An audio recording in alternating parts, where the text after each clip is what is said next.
ګرانو کتونکو نورو ویډیوګانو لپاره لاندې سره بټن باندې کلیک وکړئ، یعنی زما چینل در سره سبسکرایب کړئ او ورسره په ګنګړي باندې هم کلیک وکړئ ترڅو د نوو ویډیوګانو خبرتیا تاسو ته په اسانۍ سره درشي. بسم الله الرحمن الرحیم.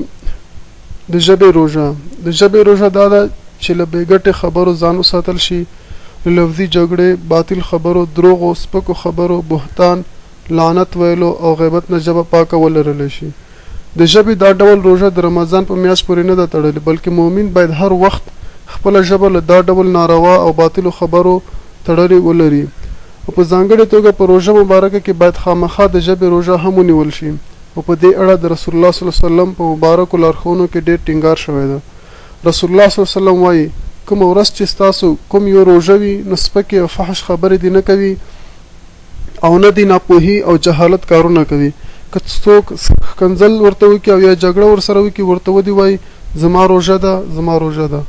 د النسائی په یوې روایت کې راغلی دی چې عایشه رضی الله تعالی عنها وایي چې رسول الله صلی الله علیه وسلم وویل روژې له اور نه سپر دی. د چا چې روژه وي په دې ورځ د جاهلانه کار نه کوي او که یو څوک جاهلانه چلند ورسره وکړي هغه ته د ښکنځل او بدې خبرې نه کوي او ورته ودې وایي زه روژتي یم. امام بخاري رحمه الله په خپل صحیح کتاب الصيام کې د ژبې د ساتنې او روژې په فضیلت کې یو باب راخیستی ده، باب حفظ اللسان للصائم وفضل الصيام. په دې باب کې دا حدیث راخیستی ده.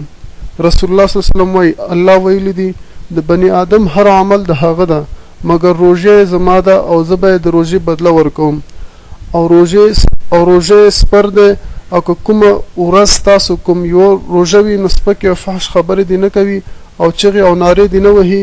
که چا ښکنځل ورته کوله یا یې جګړه ورسره کوله ورته ودې وایي زه روژتي سړی یم. د امام الحاکم په یو روایت کې راغلی دی له ابو هریره رضی الله تعالی عنه روایت ده چې پیغمبر علیه السلام فرمایي د خوراک او څښاک په پرېښودلو سره روژه نه ده. روژه هغه ده چې له فحش او بېګټې خبرو خلو بنده کړل شي.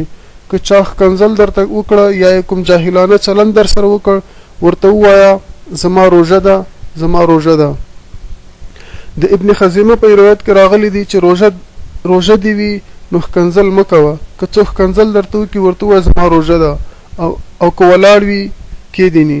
په یو بل حدیث کې راغلی رسول الله صلی الله علیه وسلم وایي څوک چې ناحقه شاهدي او ناحقه وینا او په هغه عمل پرې نږدي د الله خوراک او څښاک پرېښودلو ته اړتیا نه لري. له دروغو سره په روژه کې د ژبې یو بل خطرناک کار غیبت کول دي.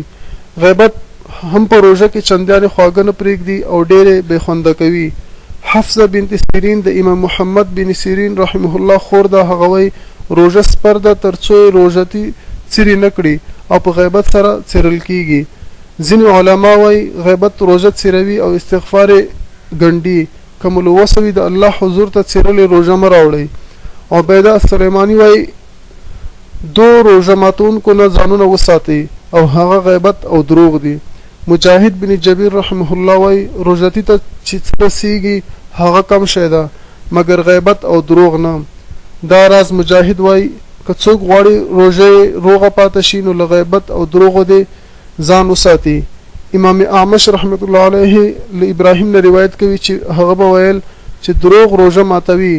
ابو العالیه وایي روژتي که په خپل فرش ویده وي دا خوب یې هم عبادت ته تر څو یې غیبت نه وي کړی. مطلب دا شو چې په روژه کې له دروغو، غیبت، ښکنځلو او نورو ګناهونو څوک ځان ونه شي ژغورلی. د روژې موخه او هدف یې نه کړ ترلاسه او چې د روژې موخه ترلاسه نه شي روژه بېګټې ده. قرآن کریم د روژې د فرضیت موخه تقوا ښودلې ده، لکه په قرآن کې چې راځي یا ایها الذین آمنوا کتب علیکم الصیام کما کتب علی الذین من قبلکم لعلکم تتقون. یعنی ای هغو خلکو چې ایمان یې راوړی ده په تاسو روژې فرض کړل شوي دي لکه له تاسو په مخکې خلکو چې فرض کړل شوي وي تر څو تاسو تقوا خپله کړئ.